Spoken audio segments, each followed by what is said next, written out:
चलो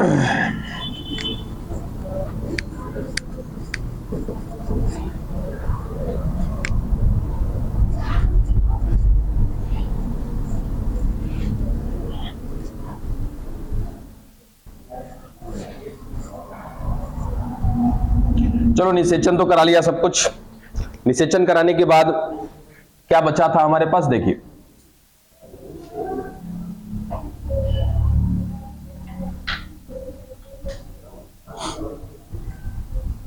एक युग्मनज यहां दिख रहा था आपको, ऊपर 3 क्या मिल रही थी, प्रतिमुखी कोशिकाएं। अभी भी ये कैसी हैं, अगुणित है, ठीक है। इसके बाजू में एक सहायक कोशिका और इसके पीछे एक बड़ी सी कोशिका जिसके अंदर त्रिगुणित केंद्रक है। यही चीज था, ठीक है। अब आइए थोड़ा सा, इनका नाम तो हमें पता है क्या है, अभी भी प्रतिमुखी कोशिका है। ये कोशिका जो है अब क्या कहला रही है, भ्रूण पोष, ठीक है। ये कौन है, तो त्रिगुणित केंद्रक है। चलो अभी तो इसका नाम नहीं लिख रहे, बस नाम लिखते हैं। ये कौन है हमारे लिए, युग्मनज है, ठीक है।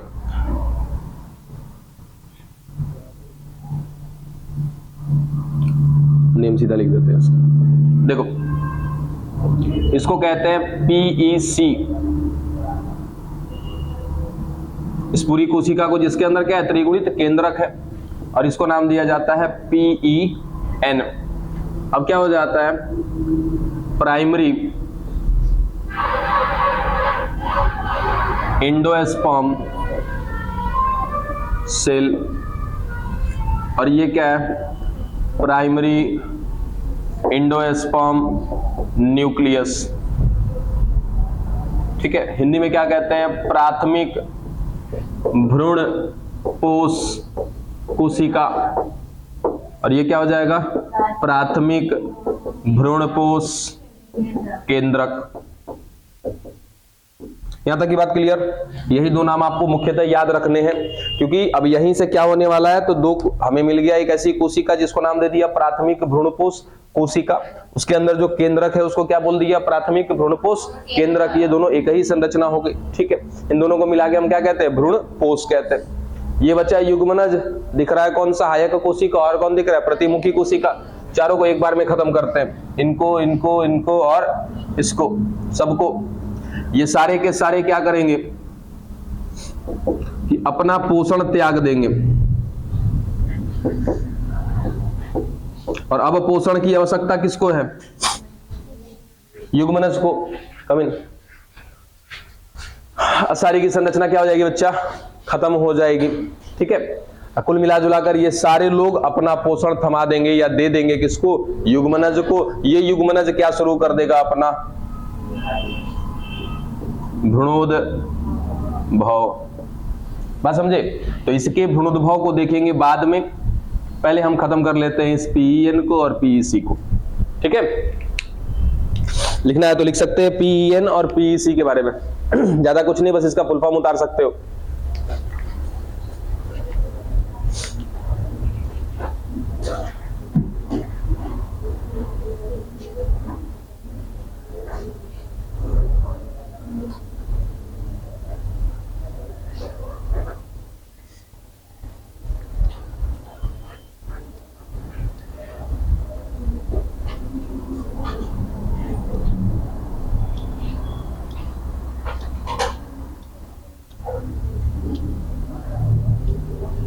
जल्दी थोड़ा करिए बाबू।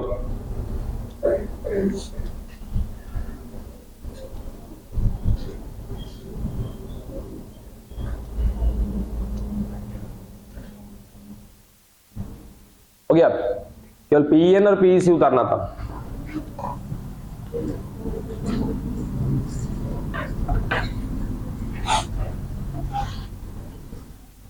देखो अब हमारे पास क्या दिख रही है, 2 चीजें। सबसे पहला दिख रहा है कौन इसमें, युग्मनज, और दूसरे नंबर पे क्या दिख रहा है, इसका भ्रूणपोष।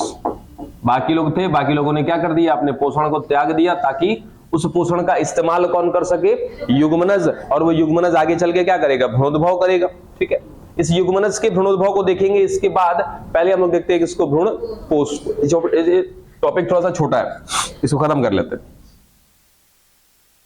वापस से वही संरचना, ये हमारे पास कौन, युग्मनज, ठीक है। और कौन दिख रहा था इसमें, एक त्रिगुणित केंद्रक था, और ये त्रिगुणित केंद्रक किसके अंदर बंद था, एक कोशिका के अंदर। इस कोशिका का नाम क्या दिया था, पीईसी।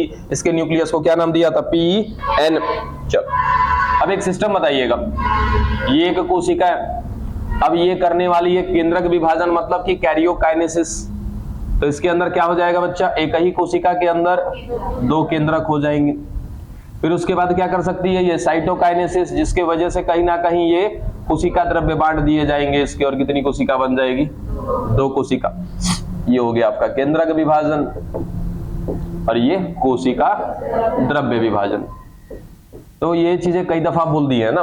कुछ ऐसे भी लोग होंगे जो कोशिका विभाजन नहीं पढ़े हैं, लेकिन कम से कम इन दो बातों को जरूर याद रखिएगा कि कोशिका विभाजन कैसे होती है। तो सबसे पहले केंद्रक का विभाजन होता है, अब बाद में क्या होता है, कोशिका द्रव्य का विभाजन होता है। समय आने पर फिर से पढ़ाया जाएगा आपको। अब देखो यहां इस बड़ी वाली कोशिका की बात कर रहे हैं, मतलब कि किसकी बात कर रहे हैं, पीईसी की बात कर रहे हैं कि इस पीईसी में शुरू हो गया विभाजन, ठीक है। अब विभाजन शुरू हुआ तो सबसे पहले क्या होगा, केंद्रक टूटेगा क्या इसका। अब आप याद रखना कि इसका केंद्रक कैसा होता है, त्रिगुणित होता है। यहां से मिटा रहे हैं हम। अब एक केंद्रक था, एक से कितना केंद्रक हो जाएगा, दो। तीन को कैसे हो गया जी, दो, ठीक है। केंद्रक विभाजन हो गया, अब क्या करना है, कोशिका द्रव्य का विभाजन नहीं होगा, पता था ना, नहीं होगा कोशिका द्रव्य विभाजन, ठीक है। फिर वापस क्या करेंगे, तैयार होकर के ये केंद्रक का विभाजन करेंगे। इस बार क्या हो जाएंगे, 2 से 4 हो जाएंगे। फिर क्या करना चाहिए था, कोशिका द्रव्य का विभाजन करना चाहिए था, नहीं होगा। कुल मिला जुला करके इसमें क्या होता जाएगा, केंद्रक विभाजन होता जाएगा, होता जाएगा, होता जाएगा। इसके अंदर केवल केंद्रक ही केंद्रक भर जाएगा। एक ऐसा भ्रूणपोष दिख रहा है आपको जिसके अंदर केवल और केवल क्या दिख रहा है बच्चा, केंद्रक ही केंद्रक दिख रहा है। ऐसे भ्रूणपोष को नाम दिया जाता है केंद्रीय भ्रूणपोष। खत्म हुआ आपका केंद्रीय भ्रूणपोष। इसका एग्जाम्पल याद रख लीजिएगा, नारियल का पानी,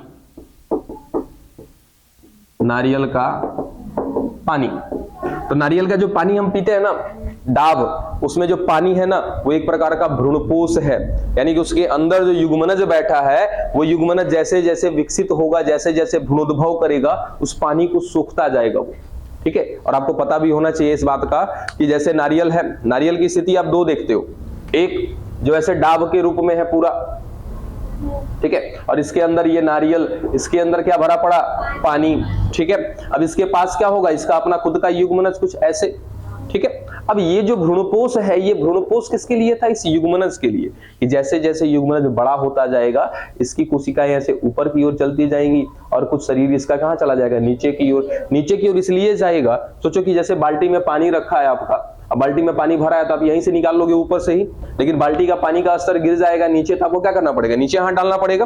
तो वैसे ही एक संरचना इसकी नीचे की ओर जाती है ताकि पूरे के पूरे भ्रूणपोष को लिया जा सके, और भ्रूणपोष को लेने के बाद एक संरचना ऊपर निकलती है जो आगे किसका निर्माण करेगी, प्ररोह का निर्माण करेगी, ठीक है। और ये नीचे भ्रूणपोष को लेने के लिए जा रही है। लेकिन होता क्या है कि इसी बीच हम इसका इस्तेमाल कर लेते हैं। तो ऐसा भ्रूणपोष जिसमें केवल ही केंद्रक हो, ऐसा भ्रूणपोष क्या कहलाता है, केंद्रीय भ्रूणपोष। इसका सीधा सीधा एग्जांपल याद रखिएगा, नारियल का पानी। डन। दूसरा, कोशिकीय भ्रूणपोष।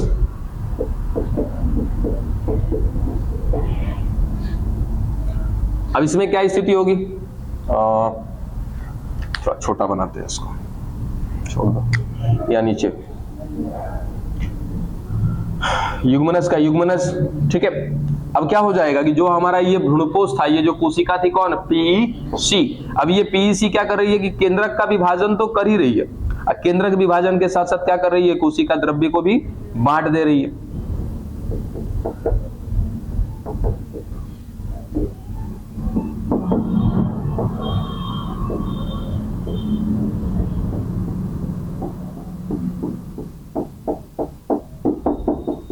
लो, इसमें क्या हो गई, पूरी कोशिका ही कोशिका भर गई इसमें। तो ऐसा भ्रूणपोष क्या कहलाता है, कोशिकीय भ्रूणपोष। और इसका एग्जाम्पल हो जाता है बच्चा नारियल का गिरी, नारियल का गिरी। अब आप गड़ी लिखते हो ना, तो गड़ी आपकी लैंग्वेज है, गिरी क्या है, बुक की लैंग्वेज है, याद रखिएगा। गिरी मतलब वही सफेद वाला भाग है नारियल का। तो नारियल का जो हम सफेद वाला भाग खाते हैं वो भी क्या है, भ्रूणपोष ही है, ठीक है। लेकिन इस बार जो भ्रूणपोष है वो कैसा है, कोशिका के रूप में है। यानी कि अगर हमें नारियल के रूप में मिले तो ऐसा भ्रूणपोष क्या कहला जाएगा, कोशिकीय भ्रूणपोष। पानी के रूप में मिले तो ऐसा भ्रूणपोष क्या कहलाएगा, केंद्रीय भ्रूणपोष। एक तीसरा भी है, तीसरा वहां बना देते हैं।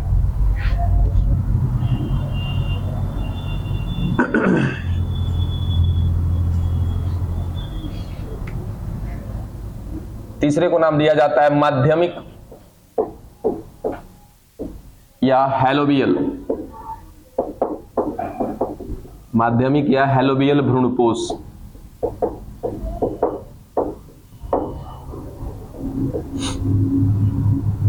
अब इसमें क्या होगा, तो देखिए सिंपल सा ये भी एकदम, ठीक है। ये हमारा युग्मनज। अब इस बार क्या हुआ है, इसकी कुछ संरचना ऐसी है या कुछ भाग ऐसे हैं जिसमें क्या दिख रहे हैं, कोशिका, और कुछ भाग ऐसे होंगे जिसमें क्या दिखेंगे, केंद्रक। यानी कि हम ऐसा कह सकते हैं कि केंद्रीय भ्रूणपोष और कोशिकीय भ्रूणपोष यदि दोनों एक साथ दिखने लगे तो ऐसा स्थिति क्या कहलाएगा, माध्यमिक या हैलोबियल भ्रूणपोष। इसका भी केवल आप एग्जांपल याद रख लीजिएगा, एस्फोडेलस,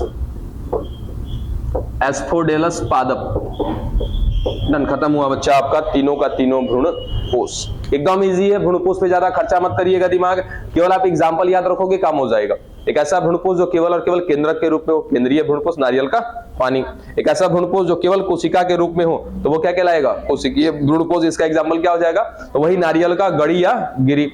एक ऐसा भ्रूणपोष जिसमें दोनों की दोनों स्थितियां मिलेगी, केंद्रक भी मिलेंगे और कोशिका भी मिलेंगे, तो ऐसे को क्या कह देंगे, माध्यमिक या हैलोबियल। इसका एग्जांपल है एस्फोडेलस। डन, भ्रूणपोष खत्म।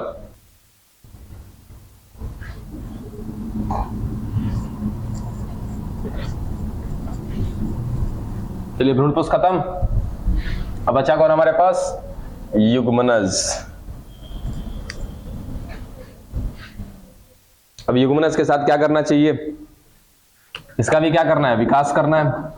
यानी कि ये भी अपने आप को डेवलप करेगा। और जब भ्रूण विकास युग्मनज जब विकास करता है तो क्या करता है, विकास के दौरान विभाजन करता है, ठीक है। और इसके विभाजन के फलस्वरूप युग्मनज होता कैसा है बच्चा, एकल कोशिकीय, ठीक है। जैसे जैसे ये विभाजन करता जाएगा तो वैसे वैसे कैसा होता जाएगा, ये बहुकोशिकीय होता जाएगा। इस बहुकोशिकीय अवस्था को क्या नाम देते हैं, भ्रूण का नाम दिया जाता है, ठीक है। और इस पूरी प्रक्रिया को क्या नाम देते हैं हम लोग, भ्रूणोद्भव। और इंग्लिश नाम भी हमेशा याद रखिए, एम्ब्रियोजेनेसिस, ठीक है। इसके लगे हाथ ना कुछ और बातें याद रख लीजिएगा कि युग्मनज कैसा है आपका, एकल कोशिकीय। भ्रूण कैसा है, बहुकोशिकीय, ठीक है ना। यहां पर एकल कोशिकीय संरचना, यहां भ्रूण बन रहा है तो क्या हो जा रहा है, बहुकोशिकीय संरचना हो जा रहा है ये। अब यहां से यहां जाने के बीच में क्या आती है, कुछ अवस्था।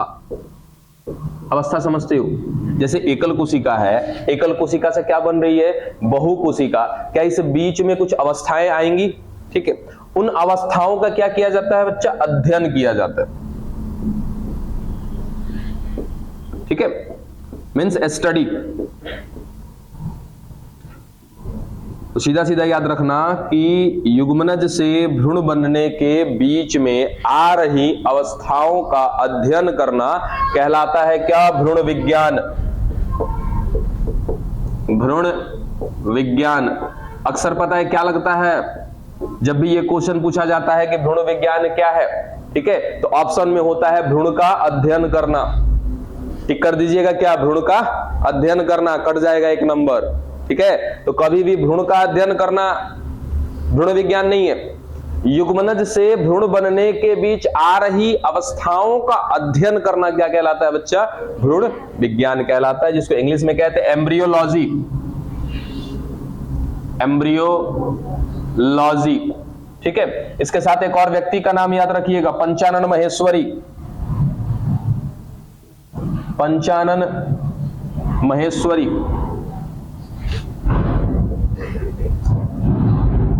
ये कौन थे? भारतीय भ्रूण विज्ञान के जनक थे पंचानन। कितना लिखते हो, छोटी सी बात है, ये पहले से पता है। भ्रूणोद्भव लिखना कहा था कि इसके अवस्था के अध्ययन को एम्ब्रियोलॉजी कहते हैं, यही तो एक था। एक पंचानन महेश्वरी को लिखना था।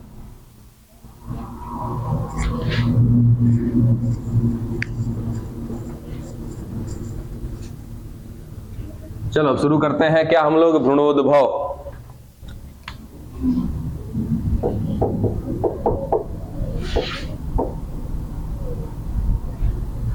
एम्ब्रियोजेनेसिस।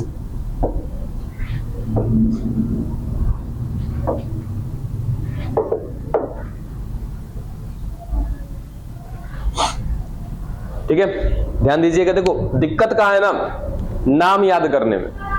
सबसे असल कहानी नाम का ही है, इसके अलावा कोई दिक्कत नहीं है। कहानी आपको समझ में आ जाएगी अगर आप ध्यान से सुनोगे तो। ठीक है, चलिए। अच्छा, अभी तक ना हमने बीजांड कुछ ये वाला बनाया था, याद है? ठीक है, इस बीजांड को घुमाएं क्या ऊपर की ओर, थोड़ी सी सुविधा होगी आगे पढ़ने में। ठीक है, उसको हमको तो पता ही है ना कि ये वाला हिस्सा क्या है, निभाग है, ये क्या है, बीजांड द्वार है। अब इसको अगर मैं उल्टा कर दूं ऐसे कुछ, तो क्या ही दिक्कत आने वाला है, ऐसे। ठीक है, ये हो जाएगा क्या, बीजांड द्वार। ये क्या हो जाएगा हमारा, निभाग हो जाएगा। थोड़े से समझने में सुविधा होगी आपको, इसलिए।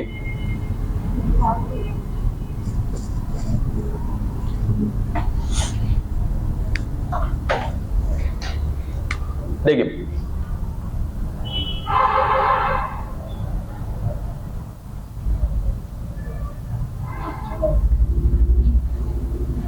आपकी सुविधा के लिए बच्चा, इसमें हमारी कोई सुविधा नहीं है। इतना दिन से चिल्ला रहा है ना कि थोड़ा सा कठिन है, कठिन है, कठिन है। काहे कठिन है? देखो स्थितियां थोड़ी सी बदलती हैं, इस कारण से हमने केवल क्या किया, बीजांड को उल्टा किया है और कुछ नहीं काम किया। ठीक है, और अभी भी ये बीजांड कहां पर है, अंडाशय के अंदर। भूले तो नहीं हो ये सब चीज ना, ये बीजांड कहां पर है, अंडाशय के अंदर है। अंडाशय किसके साथ जुड़ा है, वर्तिका के साथ। वर्तिका किसके साथ जुड़ा है, वर्तिकाग्र के साथ। ये सब कुछ याद रखिएगा। और पूरी संरचना किसके साथ जुड़ी है, पुष्पासन के साथ। डन। चल, तो हमने केवल बीजांड को उल्टा करा है। ठीक है, अब देखो इसके अंदर क्या था, तनिक याद करो क्या बना हुआ था। ये संरचना, इसके अंदर क्या मिल रही थी, युग्मनज। ठीक है, और क्या, चलो रख देते हैं केंद्रीय भ्रूणपोष। कुछ भी हो सकता है, केंद्रीय हो सकता है या कोशिकीय हो सकता है, या तो फिर क्या हो सकता है, हेलोबियल हो सकता है। तीनों की तीनों में से कोई स्थिति हो सकती है। ठीक है, हम जो स्थिति यहाँ पे रखे हुए हैं भ्रूण के विकास के लिए, वो कौन सी स्थिति है, तो केंद्रीय भ्रूणपोष वाली स्थिति। डन यहाँ तक? ठीक है, अब याद करो कि ये जो भ्रूणकोष बना था उस समय, वो भ्रूणकोष किससे बना था, बीजांड काय से बना था क्या? बीजांड काय में कितनी कोशिका इस्तेमाल में आई थी भ्रूणकोष बनाने के लिए? एक। याद है? वही आगे चल गए अर्धसूत्री विभाजन की थी, वो भी 4 गो में 3 गो नष्ट हो गया। वो क्या बोले, सक्रिय गुरु बीजाणु। बाकी उसकी बची हुई जो कोशिकाएं थी, हम तो एक को लेकर के आगे बढ़ गए थे, बाकी यहीं पे है।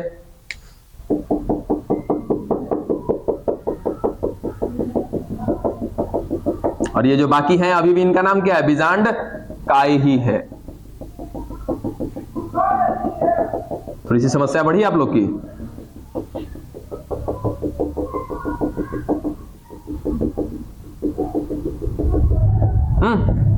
नहीं बढ़ी, कोई बात नहीं, और बढ़ाते हैं। तो अभी भी यहां पर बीजांड काय मिल रहा है।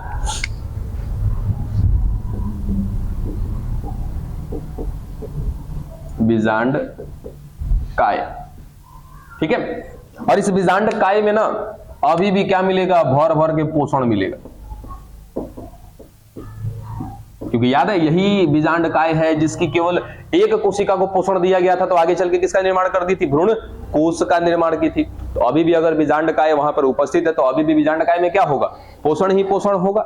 चलो ठीक है, अब क्या करना है हमें, इस युग्मनज का विभाजन करना है, यानी कि क्या करना है बच्चा, भ्रूणोद्भव कराना है। केवल इस युग्मनज को बाहर निकालें क्या समझने के लिए, कहानियां से बस बाहर मत चले जाइएगा, केवल युग्मनज को बाहर लेकर आए हैं। ये है युग्मनज। ठीक है, जब भी याद रखना बच्चा कि भ्रूणोद्भव होता है, चाहे वो पादप का हो या किसी जंतु का हो, नॉर्मली कौन सा विभाजन होता है, समसूत्री विभाजन होता है। असमसूत्री होगा तो द्विगुणित कोशिका है, तो आगे चल के कैसी कोशिका बनाएगी? द्विगुणित ही अगुणित। बौरा गई हो सब। समसूत्री विभाजन होगा तो समसूत्री होगा तो एक समान कोशिका ना बनेगी जी, इसलिए तो नाम उसका क्या? समसूत्री। तो सम माने क्या हो जाएगा? बराबर। तो द्विगुणित है तो अगली कोशिका भी कैसी आएगी? द्विगुणित आएगी। अर्धसूत्री यानी कि क्या हो जाएगा? आधा। तो नमो से तनी याद रखा करो, कौने दुनिया में चल जाती है सब। चलो क्या कराना है? इसका विभाजन कराना है। ठीक है, अब विभाजन के दौरान क्या आएगा? कैरियोकाइनेसिस और यहाँ लोचा नहीं है, कैरियोकाइनेसिस का साइटोकाइनेसिस का लोचा यहाँ पे नहीं। ठीक है, तो कैरियोकाइनेसिस होगा, साइटोकाइनेसिस होगा, जिसके फलस्वरूप दो बराबर कोशिकाओं का निर्माण होता है ना। और यदि दो बराबर कोशिकाओं का निर्माण नहीं होता है तो क्या कहते हैं हम लोग? असमान विभाजन है ये, याद है? तो हो रहा है इनके साथ क्या? विभाजन। लेकिन कैसा विभाजन हुआ? असमान विभाजन हुआ। ठीक है, अब देखो असमान विभाजन हुआ तो कुछ ऐसे दिखाई देंगे। थोड़ा सा बड़ा कर लिया हमने। एक कोशिका क्या बनी है? बड़ी कोशिका बनी है। दूसरी क्या बनी है? छोटी बनी है। जो बड़ी वाली कोशिका है इसका नाम है बच्चा, याद रखना, आधार कोशिका। आधार कोशिका। ठीक है, और जो छोटी वाली कोशिका है इसका नाम है भ्रूणीय कोशिका।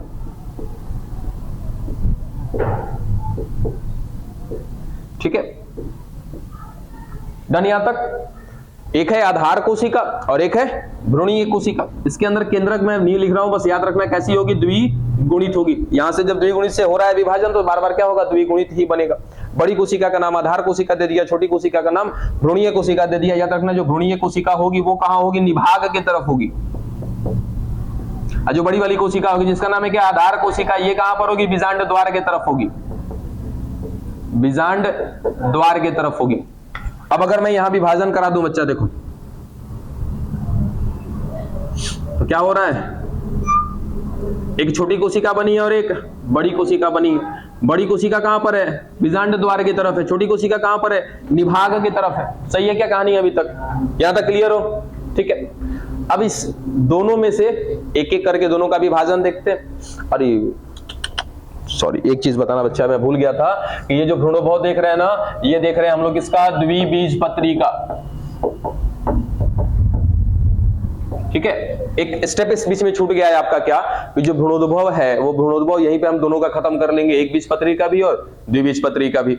अब जो आपके मतलब कि आप ऐसा कह सकते हो कि जो पादप होते हैं वो कितने प्रकार के हो जाते हैं, या फिर आवृत्त बीजी कितने प्रकार के होते हैं। हम किसका पढ़ रहे हैं? आवृत्त बीजी का ना। और आवृत्त बीजी जो पुष्प होते हैं उससे जो आगे चल के भ्रूण बनते हैं वो दो प्रकार की स्थिति आती है। एक होते हैं द्विबीजपत्री और दूसरे होते हैं क्या? एक बीजपत्री। एक बीजपत्री और द्विबीजपत्री में एक छोटा सा माइनर सा अंतर होता है क्या, कि उसके जो बीज होंगे उसके बीज में क्या होगा कि एक ही बीज पत्र होगा। जैसे आप गेहूं को छील के देख लो, है ना, उसके बाद आप इसको क्या बोलते हैं, चने, अरे धान, ठीक है, धान को छील करके देख लो, क्या मिलेगा? एक दाना मिलेगा। तो उसको क्या कहते हैं? एक बीज पत्री। और जिस बीज को आपने छिला और उसके अंदर दो दाने मिले, जैसे आपका चना, मूंग, मटर, अरहर, है ना, ये सब कुछ को क्या कहते थे हम लोग? द्विबीज पत्री। और ये दोनों की दोनों स्थिति आती है किसमें? आवृत्त बीजी में। आवृत्त बीजी का मतलब होता है एक ऐसा पादप जिसके अंदर पुष्प लगते हैं और उसके पुष्प में क्या है? बीजांड है, और उसका बीजांड एक आवरण से घिरा है जिसका नाम है क्या? अंडाशय। ठीक है, तो ये आगे चल करके दो स्थिति लेकर के आते हैं, एक बीजपत्री और द्विबीजपत्री, जिसमें से हम किसका भ्रूणोद्भव देख रहे हैं बच्चा? द्विबीजपत्री। ये लिखना भूल गया था, सॉरी। अब आगे देखो, हम दोनों के पास मतलब कि यहां पर अब क्या स्थिति है? दो चीजें, आधार कोशिका और भ्रूणीय कोशिका। इन दोनों में से ना एक एक करके एक एक का विभाजन देखते हैं। पहले देखते हैं आधार कोशिका का, फिर देखेंगे भ्रूणीय कोशिका का। अच्छा, नाम से क्या समझ में आ रहा है? भ्रूणीय कोशिका आगे चल के किसका निर्माण करेगी बच्चा? भ्रूण का निर्माण करेगी। ठीक है ना। चलो, अब ये आधार कोशिका जो है लगातार विभाजन करता जा रहा है।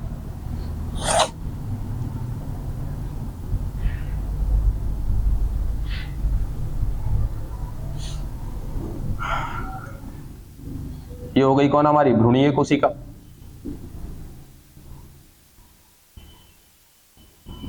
अब इसके ऊपर कौन है? ये आधार कोशिका। अब देखो, ये आधार कोशिका विभाजन करता जा,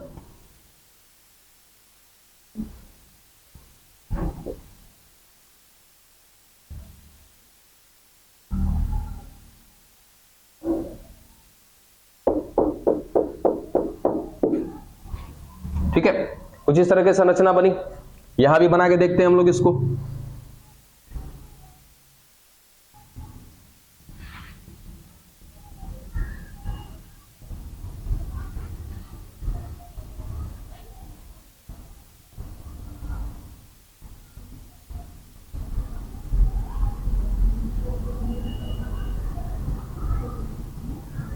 देखो ऐसी स्थिति आ रही है, ठीक है। अब ये क्या किया जा रहा है बच्चा, देखो तो आधार कोशिका में लगातार क्या कराया जा रहा है, कोशिका विभाजन कराया जा रहा है। क्यों कराया जा रहा है, इसके पीछे का रीजन क्या है? इसके नीचे कौन है, भ्रूणीय कोशिका। ये किस में बदलेगा, भ्रूण में बदलेगा। तो भ्रूण में बदलने के लिए क्या करना पड़ेगा, विभाजन। और विभाजन के दौरान इस भ्रूण को क्या चाहिए, पोषण चाहिए। इस भ्रूण को पोषण नहीं चाहिए, ध्यान रखना, इस भ्रूणीय कोशिका को पोषण चाहिए, ताकि इस पोषण को प्राप्त करके वो किसका निर्माण कर सके, भ्रूण का निर्माण कर सके। और तनिक यहाँ इस पिक्चर में देखो तो पोषण कहां कहां पर है, क्या यहाँ पर पूरा का पूरा पोषण है क्या, ठीक है। चलो यहाँ पर जब तक भ्रूणीय कोशिका था तब तक अपने लेयर में क्या कर दिया, पूरा पोषण खा करके यहाँ से खत्म कर दिया, ठीक है। अब तो नीचे चला गया ना ये, ठीक है। अब क्या करेगा कि आधार कोशिका और विभाजन करेगा, और विभाजन करेगा तो क्या करेगा, भ्रूणीय कोशिका को विभाजित करके नीचे की ओर भेजता चला जाएगा, ऐसे। तो नीचे चला जाएगा भ्रूणीय कोशिका, और ये सभी के सभी क्या है, अभी भी आधार कोशिका ही है, ठीक है। तो ये इसको नीचे की ओर धक्का दिए जा रहा है, ताकि नीचे से पूरा का पूरा क्या किया जा सके, भ्रूणपोष को खत्म किया जा सके। अगर भ्रूणपोष को नहीं लेगा ये, तो नहीं लेगा तो इसकी भ्रूणीय कोशिका विभाजन नहीं कर पाएगी, या विभाजन नहीं कर पाएगी तो किसका निर्माण नहीं कर पाएगी, भ्रूण का। तो बात समझ में आई कि आधार कोशिका ने लगातार विभाजन करके इस भ्रूण कोशिका को नीचे क्यों भेजा है, क्योंकि क्या भरा पड़ा है इसके अंदर, पोषण भरा पड़ा है। उस पोषण को क्या करना था, अवशोषित करना था। इसी कारण से क्या करती है, आधार कोशिका लगातार विभाजन करते रहती है और भ्रूणीय कोशिका को नीचे की ओर धक्का देते जाती है, ठीक है। देखो इतना से भी मन नहीं भर रहा इसका, इतने पोषण से भी कुछ नहीं हो रहा है इसका। तो अपनी ऊपर वाली संरचना, जिस आधार कोशिका ने क्या किया था, लगातार विभाजन किया था, इतनी बड़ी संरचना बना ली थी। पहले इसका नाम लिख देते हैं, इसको कहते हैं बच्चा निलंबक। निलंबक इंग्लिश में बोलते हैं इसको सस्पेंसर, ठीक है। तो यहां से एक सवाल बनता है कि निलंबक का निर्माण कौन करता है, आधार कोशिका। और एक बात याद रखना कि निलंबक की सबसे ऊपर की जो कोशिका होती है, क्या आकार में अलग है क्या, इसका नाम देते हैं बच्चा चूषण कोशिका। चूषण कोशिका, हॉस्टोरियम सेल, हॉस्टोरियम सेल। देखो एक तो नीचे की तरफ धक्का दे रहा है किसको, भ्रूणीय कोशिका को, ठीक है। और उसके साथ साथ खुद ही अपने मुड़ी बाहर निकल रहे हैं, दिख रहा है। ये चूषण कोशिका है ना, इसको खुद बाहर निकाल लिया है। काहे बाहर निकाल लिया, क्योंकि बाहर भी क्या बचा है बच्चा, पोषण है। कौन है पोषण के रूप में, बीजांडकाय मिल रहा है, यानी कि बहुत सारा कोशिका का समूह है। तो नीचे से पोषण दे रहा है किसको, भ्रूणीय कोशिका को, और ऊपर से खुद ले रहा है पोषण, और उसको ले जाके फिर कहां पहुंचा देगा, भ्रूणीय कोशिका को पहुंचा देगा। तो धीरे धीरे धीरे धीरे करते करते करते करते क्या कर देगा, ये पूरे के पूरे भ्रूणपोष को, सॉरी इसको, भ्रूणपोष को तो खत्म ही कर दिया। उसके बाद धीरे धीरे किसको खत्म करता जाएगा, बीजांडकाय को। अब तो लॉजिक मत लगाना कि सर मुड़ के जाएगा का नीचे, ठीक है। बस वो बाहर निकला है तो क्या करेगा, भ्रूण वो अंदर उपस्थित जो आपके बीजांडकाय है उसको अवशोषित करना चालू कर देगा, ठीक है। कुल मिलाजुलाकर इस तरीके से किसमें विभाजन होता है, आपके आधार कोशिका में, ठीक है। अभी भ्रूणीय कोशिका का विभाजन नहीं देखा आपने, ठीक है, वो भी देख लें। इसको मिटाएं, इसको मिटाते हैं, ठीक है।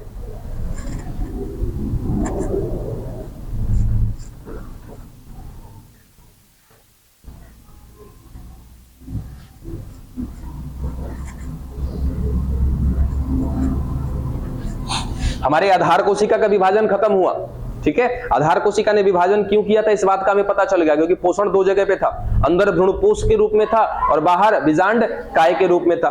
तो भ्रूणपोष को तो कौन अवशोषित कर रहा है, ये भ्रूणीय कोशिका ही अवशोषित कर रही है। जैसे जैसे अवशोषित कर रही है, भ्रूणपोष कहां जा रहा है, नीचे की ओर जा रहा है, खत्म होता जा रहा है। उसको नीचे की ओर धक्का देने के लिए क्या किया, आधार कोशिका ने अपना विभाजन किया और किसका निर्माण कर दिया, सस्पेंसर का, निलंबक का। और निलंबक क्या करता है कि ऊपर इसकी जो कोशिका होती है, जिसका नाम है क्या, चूषण कोशिका, ये निकल जाती है बाहर। किससे बाहर निकल जाती है, वो पूरी संरचना कौन थी? भ्रूणकोश, याद है ना? उस भ्रूणकोश के अंदर कौन था? युग्मनज, ठीक है। तो उस भ्रूणकोश से बाहर निकल जाता है कौन? निलंबक की सबसे ऊपरी कोशिका, शीर्ष की कोशिका, जिसका नाम है चूषण कोशिका। और ये बाहर निकल के, नाम ही है क्या? चूषण कोशिका। चूसते रहेगी, किसको चूसते रहेगी? बीजांड काय को, ठीक है।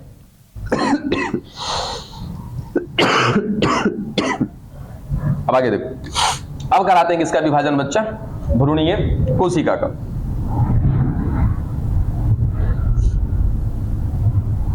ये हमारी भ्रूणीय कोशिका। देखो इसमें कितनी बार विभाजन हो रहा है। अच्छा, ऐसा विभाजन होता है तो ऐसे क्या कहते हैं जी? अनुलंबीय कहते हैं कि क्या कहते हैं? अनुदैर्घ्य कहते हैं, अनुप्रस्थ। चलो तो याद रखना कि एक बार क्या हुआ है?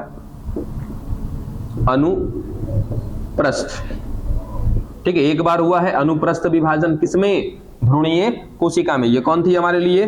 भ्रूणीय कोशिका थी। इस भ्रूणीय कोशिका में एक बार हुआ है क्या? अनुप्रस्थ विभाजन। उसके बाद दो बार हुआ है, इसको क्या कहें? अनुलंबीय, अनुलंबीय।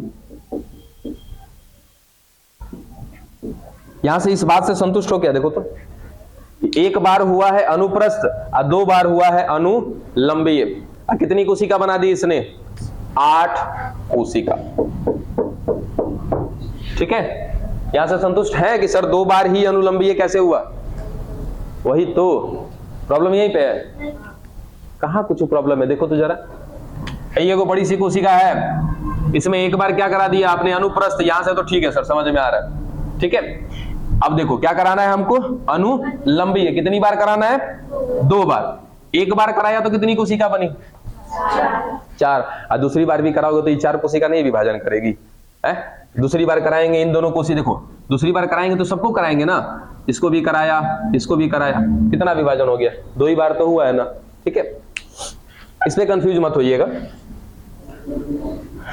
अभी भी इसके ऊपर कौन मिल रहा है बच्चा? देखो तो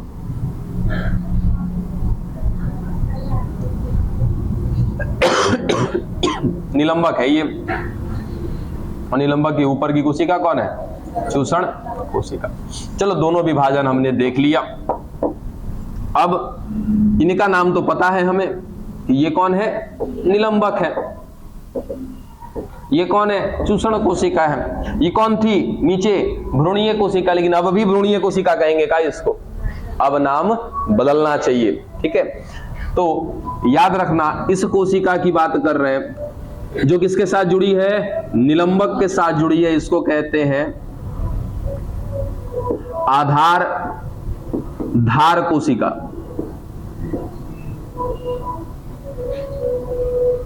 ठीक है।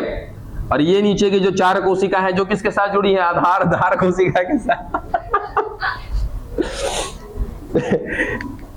क्या दिक्कत हो रहा है बच्चा आप लोग को? परेशानी देखो, परेशानी नहीं है, मैंने क्या बोला था? नाम के साथ परेशानी होगी और किसी की चीज के साथ नहीं। चलो आगे देखो, ये आधारधार कोशिका हो गई, और आधारधार कोशिका के साथ जो जुड़ी है उनको कहते हैं अध्याधार कोशिका। फिलहाल यहां तक कंप्लीट करो जिनको लिखना है।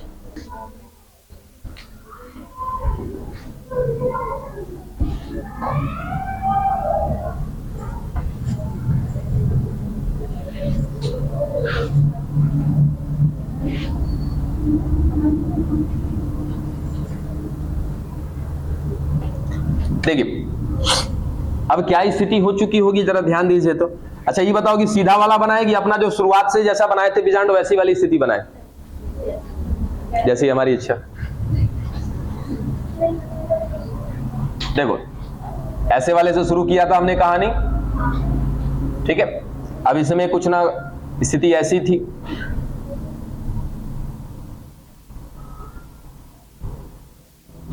ठीक है। अब इसके अंदर क्या बना था? भ्रूण कोश बना था। थोड़ा बहुत क्या बचा हुआ था इसमें? बीजांड काय बचा हुआ था, ठीक है। इसके अंदर कौन भरा पड़ा था? भ्रूण पोष, ठीक है। उसके बाद कहीं ना कहीं इस भ्रूण पोष को खत्म कर दिया गया। किसके द्वारा खत्म कर दिया गया बच्चा? भ्रूणीय कोशिका के द्वारा खत्म कर दिया गया। ये भ्रूणीय कोशिका को नीचे पहुंचा देते हैं और इस भ्रूणीय कोशिका में भी क्या हो चुका है, अब विभाजन हो चुका है। तो ये कुछ ऐसी कोशिका बन चुकी है, ठीक है। और ये निलंबक, निलंबक भी क्या कर रहा है, बाहर निकला हुआ है चूषण कोशिका के रूप में, ठीक है ना। कुछ ऐसी ही स्थिति अब हमारे पास है, ठीक। अब यहां पे ना एक बात याद रखना कि दो तरह की स्थिति आती है हमारे पास कि ये चूषण कोशिका जो है बाहर के पूरे बीजांडकाय को क्या कर लेगी, खत्म कर देगी, अवशोषित कर देगी, ठीक है, पहला स्थिति। इसकी जो दूसरी स्थिति है वहां से आपको सवाल पूछ लिए जाते हैं कि किसी किसी पुष्प में ऐसा देखा गया है, स्पेशली एग्जांपल में पहले देख देता हूं यहां पे, चुकंदर और काली मिर्च। हाँ जी, काली मिर्च नहीं होती है, तब आप खाली लाल मिर्च देखे हो तो हम क्या करें, ठीक है। चुकंदर, हाँ, चुकंदर और काली मिर्च, ठीक है। अब जो इनमें क्या होता है ना कि थोड़ा बहुत, साफ साफ लिखता हूं याद रखिएगा, थोड़ा बहुत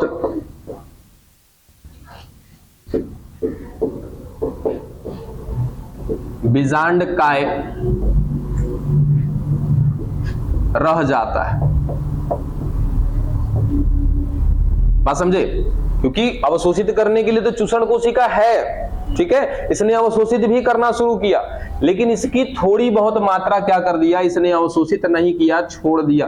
कुछ हद तक इसमें अभी भी क्या मिल रहे हैं, बीजांडकाय मिल रहे हैं। तो सीधा सीधा हमने क्या लिखा कि थोड़ा बहुत बीजांडकाय अभी भी रह गया है। तो ये जो थोड़ा बहुत बीजांडकाय अभी भी रह गया है वो किस में रहता है, चुकंदर में और काली मिर्च में, और उस थोड़े बहुत बचे हुए बीजांडकाय को नाम दिया जाता है बच्चा परिभ्रूणपोष,